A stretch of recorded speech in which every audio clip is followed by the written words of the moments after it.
아멘. 우리 사람들은 인생을 장거리 경주에 비유합니다. 장거리 경주는 시작도 중요하지만 끝까지 달려 결승점에 들어오는 것이 더 중요합니다. 미국의 성경 주석가이고 또 성경학자로 널리 많은 영성을 펼쳤던 윌리엄 핸드릭스는 성경에 나오는 인물 가운데 3분의 2는 끝이 좋지 않았다라고 말합니다. 시작은 잘했는데 무슨 연고인지 중간에 다른 길로 간 인물이 절반이 넘는다는 것입니다. 물론 제가 이 사실을 확인한 것은 아닙니다. 어디까지나 윌리엄 핸드릭스의 발표일 뿐입니다. 하지만 이 메시지가, 이런 내용들이, 이런 발표들이 우리에게 들려주는 메시지가 있습니다. 여러분, 인생의 경주가 힘들게 느껴지는 이유가 무엇일까요? 인생의 길이 평탄한 길을 달리는 것이라면 완주하는 것도 수월할 것입니다. 하지만 우리의 인생의 길에는 언제나 장애물이 존재합니다.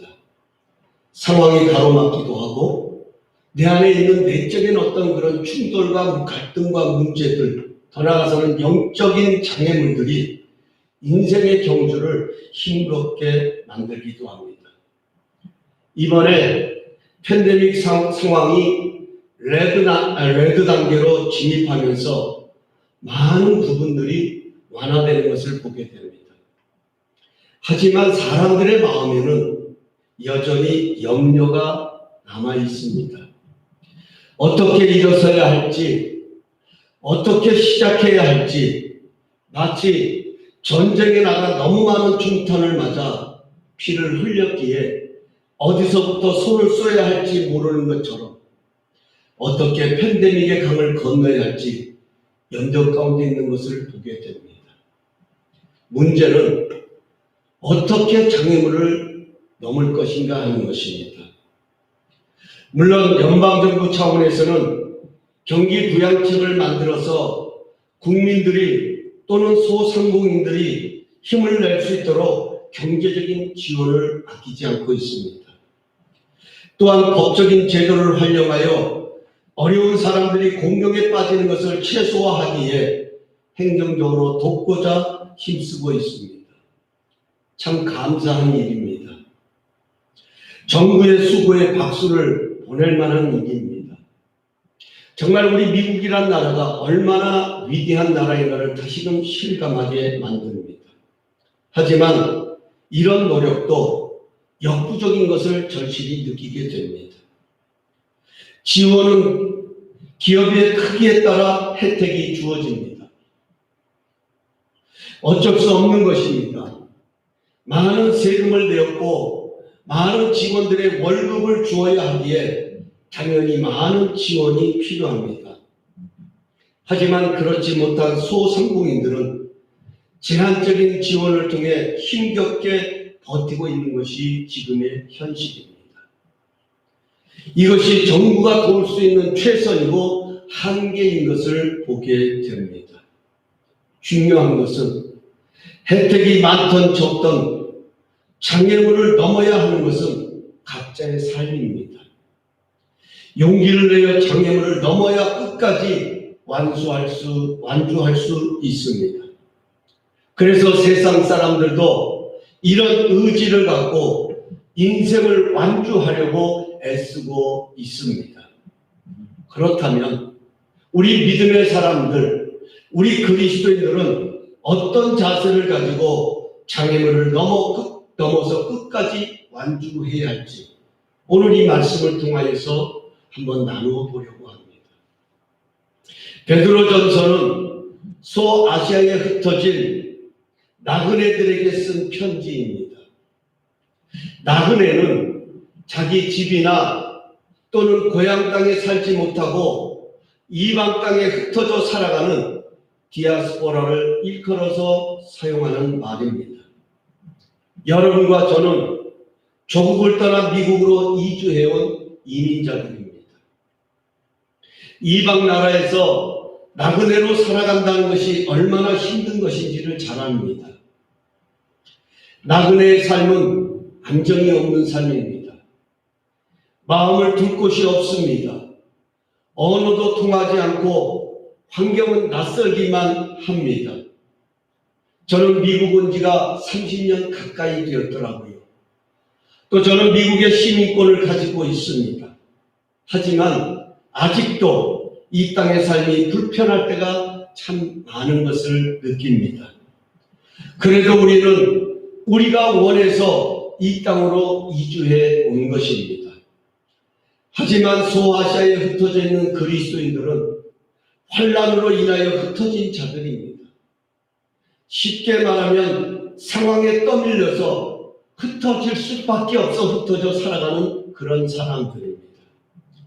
거기다가 로마의 통치 아래 있었기에 로마 황제의 박해를 피해야 하는 고통까지 안고 살아가고 있었습니다. 얼마나 힘든 삶을 살고 있었는지 짐작할 수 있는 부분입니다. 정말이지 이런 상황에서 믿음을 지키고 끝까지 견딘다는 것은 결코 쉽지 않았을 것입니다. 그래서 베드로는 편지를 쓰고 있는 것입니다. 비록 힘든 나그네 삶이지만 어떻게 끝까지 그 길을 완주할 수 있는지 그 해답을 딱 한 문장으로 들려주고 있습니다. 그 해답은 모든 은혜의 하나님, 그분의 참된 은혜에 굳게 서라는 것입니다. 이것이 바로 해답입니다. 베드로가 들려주고 싶은 해답입니다. 여기 굳게 서라는 말은 두 가지의 원어적인 어원적인 뜻을 담고 있습니다. 하나는 원어로 스테레오이라는 그런 말입니다. 흔들리지 않는 반석 같은 단단함을 뜻할 때에 스테레오이라는 이런 단어를 사용합니다.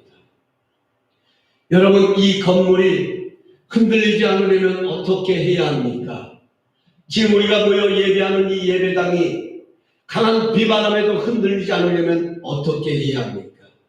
기초를 땅에 깊이 두어야 합니다. 은혜에 굳게 선다는 것은 우리의 기초를 하나님의 은혜에 깊이 뿌리를 내린다는 뜻입니다.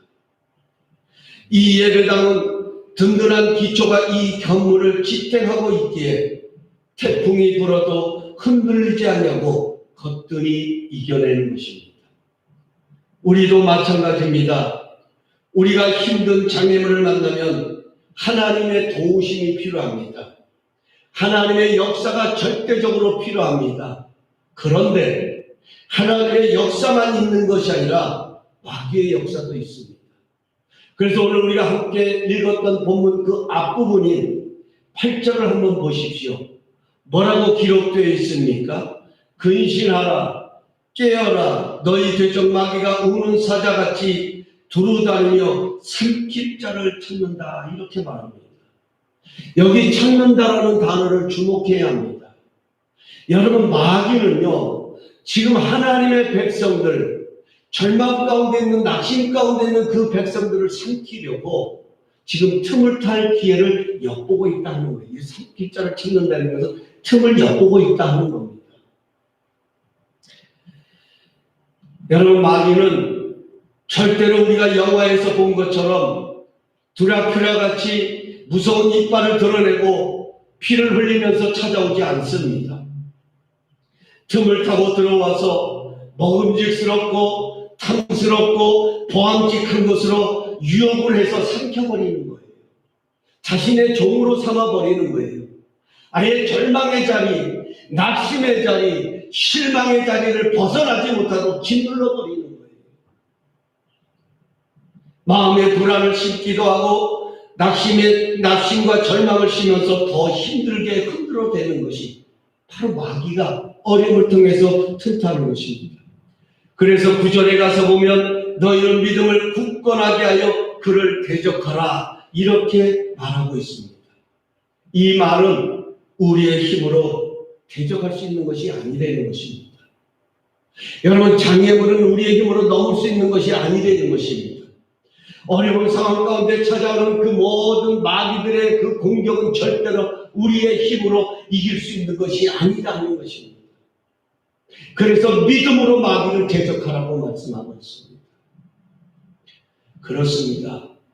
여러분, 우리는요, 은혜 아니면 살아갈 수 없어요. 그래서 은혜에 굳게 서라고 말씀하는 거예요. 여러분, 우리가 신학적으로는 은혜만 하면 일반적인 은혜가 있고 특별한 은혜가 있습니다. 이 세상의 모든 사람은 이 은혜를 누리며 살아가는 거예요. 예수를 믿지 않던 믿지 않던 간에 다 하나님의 은혜를 누리며 살아갑니다. 여러분, 기도하실 때 내일 아침에 태양 뜨게 달라고 기도하시는 분 계십니까? 오늘 잠자고 나면 하나님 내일 아침에 태양 뜨게, 물론 내일 아주 중요한 약속이 있다든지 날씨가 화창해야 된다든지 소풍 가야 되는 그런 학생들이라면 하나님 내일 날씨 좋게 해주세요라고 기도하는지는 몰라도 일상생활 속에 내일 아침에 태양이 뜨게 해달라고 기도하는 사람 없습니다. 우리가 구하지 않아도 태양은 떠오릅니다. 하나님의 은혜입니다.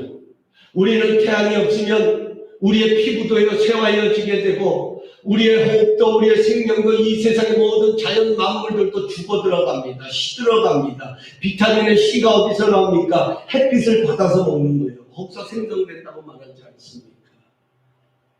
은혜 가운데 살아가고 있다는 겁니다. 우리는 하나님의 은혜에 깊이 뿌리를 내려야 합니다. 이것이 은혜에 굳게 서는 비결입니다. 또 하나 은혜에 굳게 선다는 언어적인 의미는 영어 NIV 성경의 표현대로 stand fast in it이라는 단어입니다. 그것에 굳게 서라고 이렇게 표현하고 있습니다. 여기서 중요한 단어가 in이라는 전치사입니다. 무엇 안으로 들어가는 것, 무엇 안으로 끌어들이는 것, 이것이 in이잖아요. 밖에서 안으로 들어가는 겁니다. 은혜에 굳게 서기 위해서는 그 은혜 안으로 들어가야 된다는 것입니다. 왜 마귀는 틈을 타고 들어와 우리를 유혹하고 우리를 주저앉게 만들까요? 그 이유는 딱 하나입니다. 은혜에서 멀어지게 하기 위해서입니다. 여러분, 마귀도요, 사탄도 우리는 하나님의 은혜로 살아가는 것을 알아요. 우리가 구원받은 것이 우리의 공로가 아니고 우리의 의로움이 아니고 우리의 능력이 아니라 하나님의 은혜로 우리가 구원받았음을 사단도 안 되니까요. 마귀도 너무나도 잘 알아요. 그래서 우리로 하여금 어려운 가운데 힘든 가운데서 우리에게 절망을 심어주고 낙심을 심어주고 우리에게 불평을 심어주고 원망을 심어줌으로 인해서 그 하나님의 은혜의 자리에서 멀어지게 하는 것, 이것이 바로 사탄의 전략이고 이것이 사탄이 우리를 공격하는 가장 중요한 이유다 하는 것입니다. 그래서 우리는 은혜에 굳게 서도록 해야 합니다. 우리가 잘 아는 속담 가운데 물에 빠지면 지푸라기도 잡는다라는 속담이 있습니다.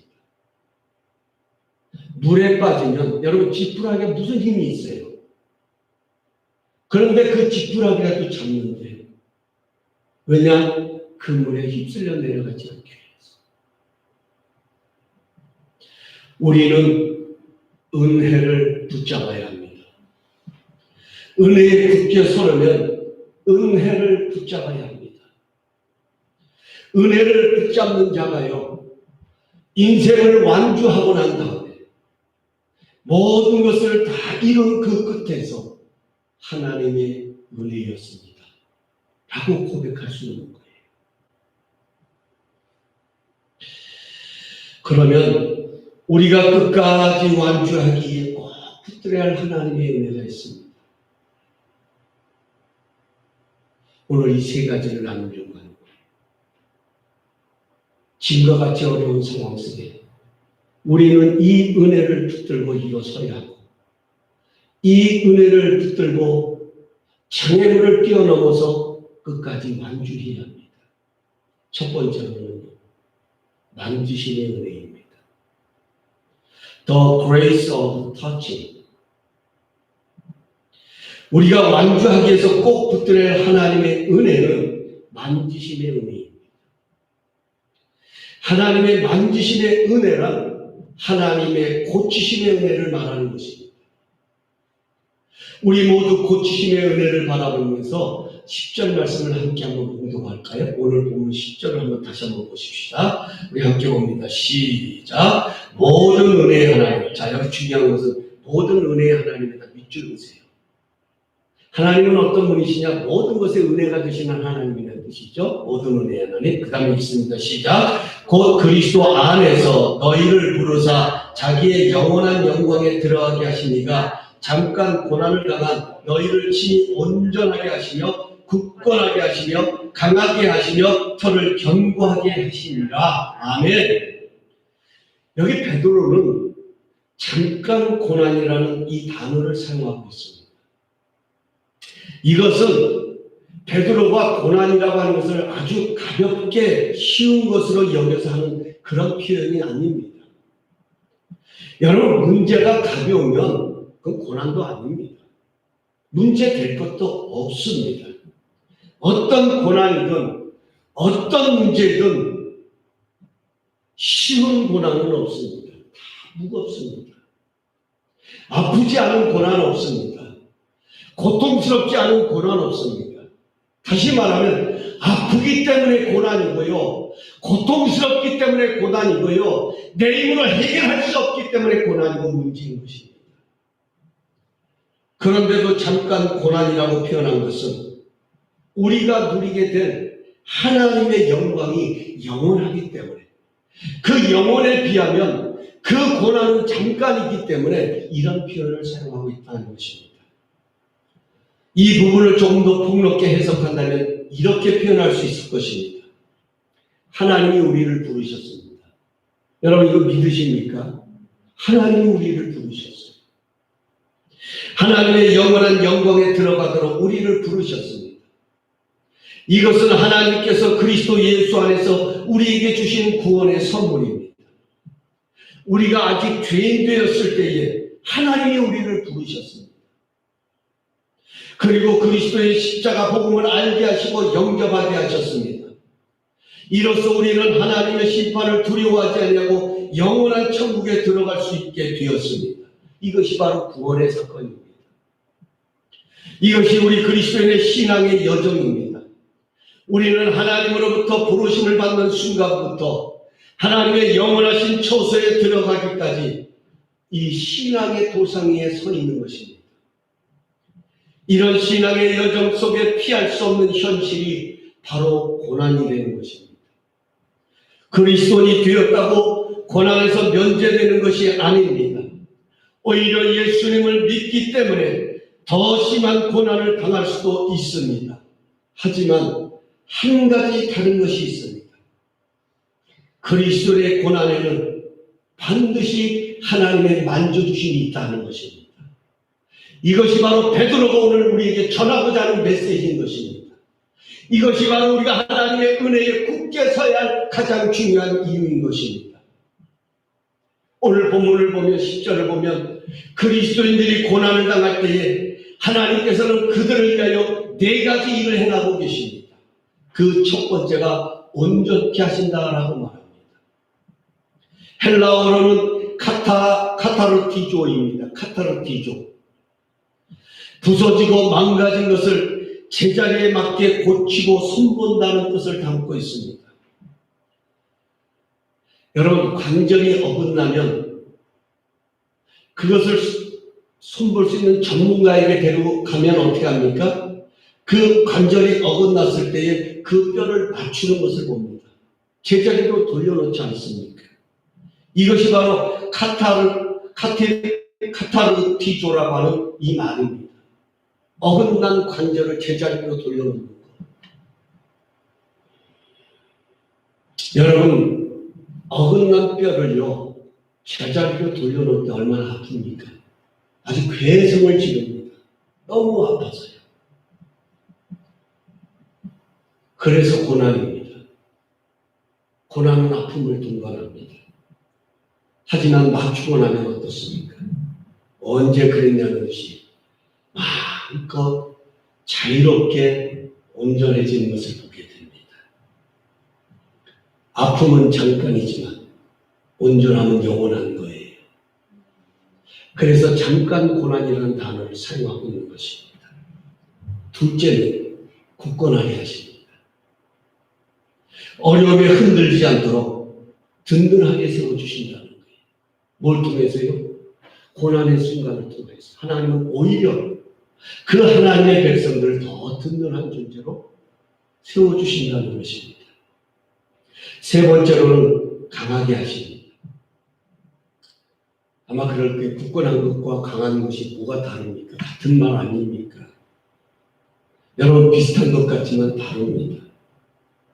굳건한 것은 외형적인 것을 말한다면 강한 것은 내면적인 것을 말합니다. 겉과 속이 다르다라는 말이 있잖아요. 우리 사람들의 모습입니다. 살아가는 삶의 모습. 겉은 멀쩡한데 속은 아주 연약하게 짜여있는 사람들이 있어요. 반대로 참 겉으로 보기에는 그렇고 그런데 아주 그 속이 강건한 사람이 있어요. 그래서 웬만한 것에는 야, 저 사람 어떻게 하지? 걱정이 되고 염려가 되는데도 아주 꿋꿋하게 그 상황을 극복하고 나가는 사람들이 있다니까요. 여러분 하나님께서는 고난의 자리를 통하여 하나님의 백성들을 이렇게 만들어 가세요. 내면적으로는 강하게 만들어 가십니다. 영적으로 하나님과 교통함을 이루고 하나님을 의지하게 하셔서 내가 어디로부터 모든 것이 주어짐을 알게 될 때에 그 외적인 삶도 든든히 서갈 수 있는 거죠.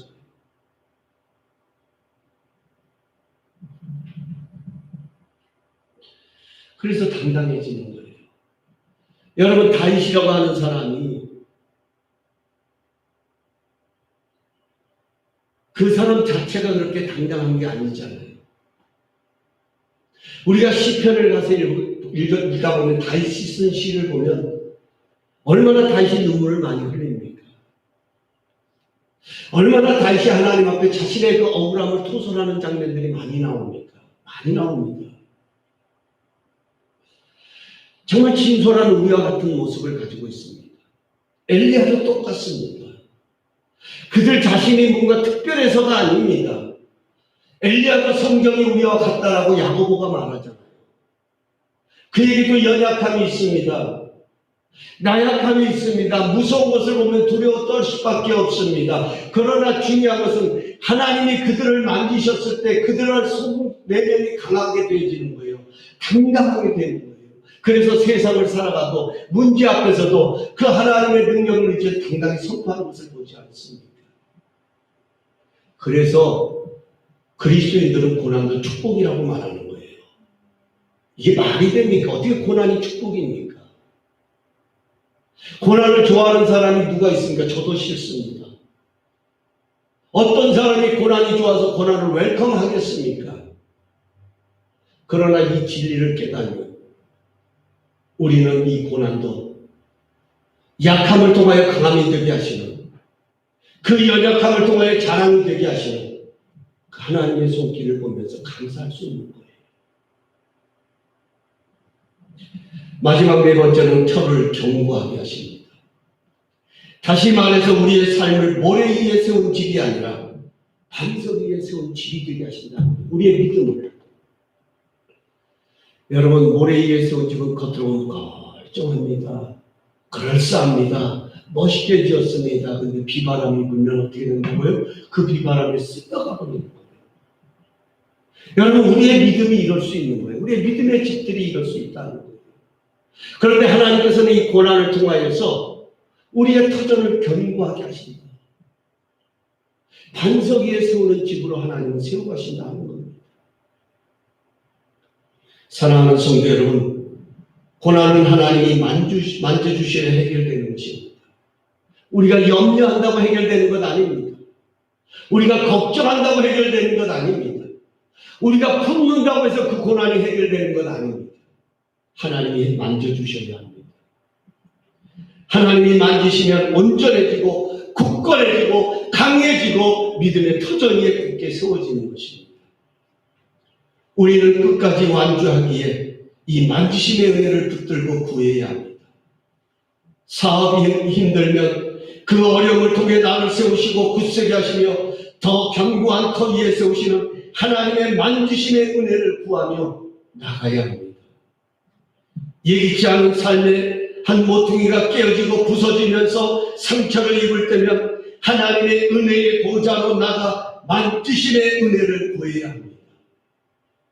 지금 많은 사람들이 어려운 상황을 지나면서 마음들이 많이 다운되어 있는 것이 현실입니다. 이럴 때 우리는 하나님께 나가 만지심의 은혜를 구하고 붙들어야 합니다. 무너진 마음이 다시금 견고해지고 온전해질 때에 우리는 달려갈 길을 달려갈 수 있기 때문입니다. 하나님이 만져주시면 회복이 시작됩니다. 지금은 하나님이 만져주심이 절대적으로 필요할 때입니다. 하나님이 만져주셔야 다시 힘을 얻습니다. 그래서 이번 고난주간의 기도의 주제를 주님 회복하게 하소서. 마태복음의 말씀을 가지고 손을 내밀라 하며 내밀었더니 그 손이 회복되었더라. 이 말씀을 붙들고 한 주간 기도하려고 합니다. 두 번째로 능력의 은혜를 붙들어야 합니다. Grace of Power. 우리가 고난을 넘어 끝까지 완주하기 위해 붙들어야 할 하나님의 은혜, 능력의 은혜, Grace of Power입니다. 11절에 가서 보면 권능이 셋에 무궁토록 그에게 있을지어다 아멘 이렇게 말하고 있습니다. 여기에 권능이라는 말은 크라토스라는 능력을 뜻하는 원어입니다. 모든 능력의 근원이 하나님께 있음을 알리는 선포가 바로 11절 말씀입니다. 우리가 하나님의 만지심의 은혜를 입으려면 하나님의 능력에 대한 확신이 있어야 합니다. 그래서 구절을 보면 믿음을 굳건하게 하여라는 말이 나옵니다. 이 말을 유진 피터슨 메시지 성경은 믿음을 굳게 붙들라라고 이렇게 표현하는 것을 보게 됩니다. 우리가 굳게 붙들어야 할 믿음은 하나님의 능력의 은혜입니다. 하나님은 모든 능력을 소유하신 분입니다. 모든 것이 하나님의 손에 달려 있습니다. 천지를 창조하시고 운행하시는 모든 능력이 하나님께 속해 있습니다. 인간의 능력은 한계와 제한이 있지만 하나님의 능력은 무한대로 제한이 없습니다. 어떤 일도 못하실 일이 없습니다. 이런 하나님의 능력이 우리의 삶에 나타난다면 해결되지 않을 문제가 무엇이 있겠습니까? 문제는 이런 하나님의 능력을 어떻게 하면 우리의 삶에 연결시킬 수 있느냐 아니겠습니까? 아무리 깨끗이 정화된 물이 있어도 수도꼭지에 연결되어 있지 않으면 그 물을 받아 마실 수 없는 것처럼 아무리 좋은 성능의 전화기를 가지고 있어도 전화기지국과 개통이 되어 있지 않으면 아무 소용이 없는 것처럼 아무리 하나님의 능력이 무한되어 있지라도 나와 연결되어 있지 않으면 아무 소용이 없는 것입니다. 우리가 하나님의 말씀인 성경을 보면 하나님의 능력과 연결되는 방법은 크게 두 가지로 나타납니다. 하나는 믿음입니다. 하나님의 능력은 믿음이 있는 곳에 나타나는 것을 보게 됩니다. 하나님의 역사가 일어나는 곳에는 반드시 믿음이 동반되는 것을 보게 됩니다. 믿음은 하나님의 능력을 우리 가운데 임하게 하는 통로가 바로 믿음인 것입니다. 믿음은 내 생각보다도 하나님의 생각을 위에 두는 것입니다. 믿음은 내 능력보다도 하나님의 능력을 더 신뢰하는 것입니다. 내 계산보다도 하나님의 능력을 더 신뢰하는 것이 믿음입니다. 내 방법보다도 주의 말씀에 의지하여 내가 그물을 내리는 것이 믿음입니다.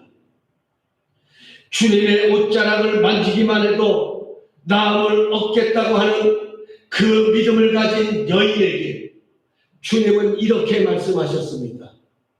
내 믿음이 너를 구원하였느니라. 너의 믿음이 이러한 하나님의 역사를 불러왔다라고 주님은 축복하여 주셨습니다. 마귀를 대적해야 하는 이유는 마귀는 우리의 믿음을 흔들어 놓습니다. 그래서 마귀를 대적하라는 것입니다. 무엇으로요? 믿음으로. 믿음을 흔들어 놓기 위해서 도전하는 그 마귀를 향하여 믿음으로 대적하며 나가려는 것입니다. 그러므로 믿음을 붙들어야 합니다. 두 번째는 하나님의 능력과 연결되는 통로는 기도입니다. 기도는 하늘의 권세와 능력을 주님의 마음을 현실 속으로 가져오는 통로입니다. 그래서 야고보는 말합니다. 믿음의 기도는 병든 자를 일으키리니.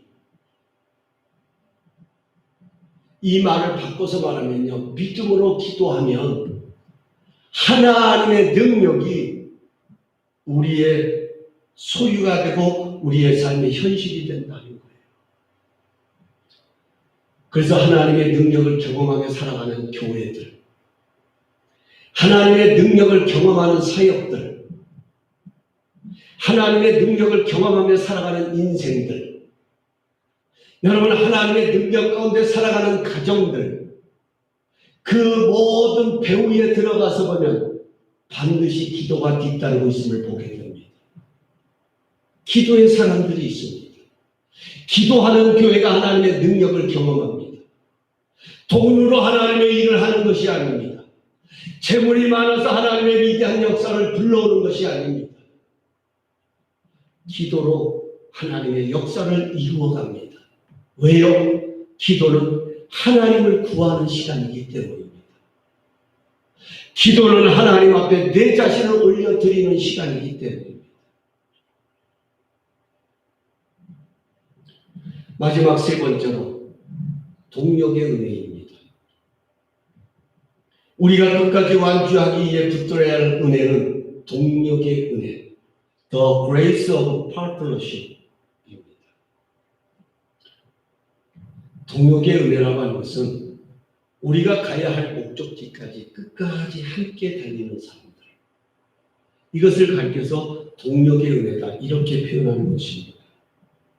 오늘 본문에도 보면요, 이렇게 베드로가 말합니다. 12절에 내가 신실한 형제로 하는 실로아도로 말미암아 너희에게 간단히 써서 권하고 이것이 하나님의 참된 은혜임을 증언하니 너희는 이 은혜에 굳게 서라. 여기 가서 보면 실루아노르라고 하는 이름이 나옵니다.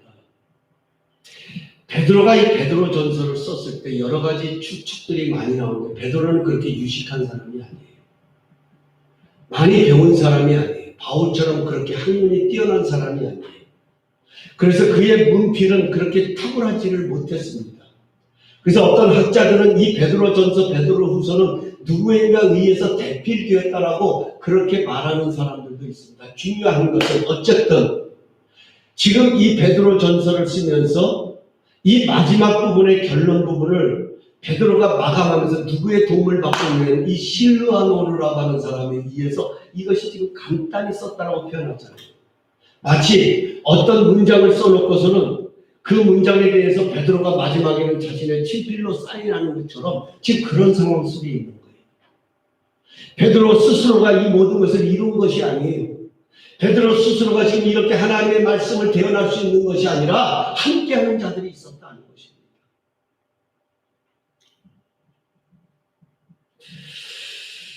여러분 얼마나 중요한 것입니까? 혼자 달리는 것보다도 함께 달리면 힘이 되잖아요. 혼자 기도하는 것보다도 함께 기도하면 그 기도가 더 기도의 힘을 받지 않습니까? 지금 이 편지를 받는 자들은 소아시아에 흩어져 있는 나그네들입니다. 여러분, 우리가 힘든 그 어려운 순간들을 지나갔지만 여러분, 힘든 순간을 맞이하면 외로움이 자리 잡잖아요.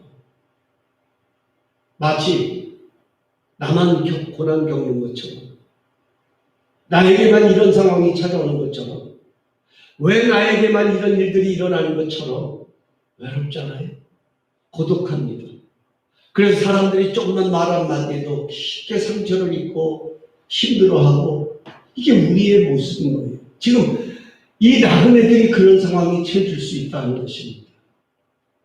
그들은 홀로 서 있다라고 생각했을지도 모릅니다. 그래서 베드로는 이들을 후원하고 응원해 줄 사람이 있다고 좀 알려주고 있어요. 그게 뭐냐? 13절 말씀이에요. 이렇게 기록하고 있습니다.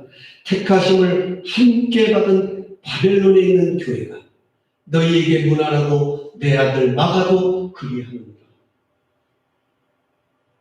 여기 바벨론에 있는 교회라고 하는 이것은 제가 찾아보니까 로마의 교회를 일컫는다라고 하는 추측들이 많더라고요. 이렇게 자료를 찾아보니까.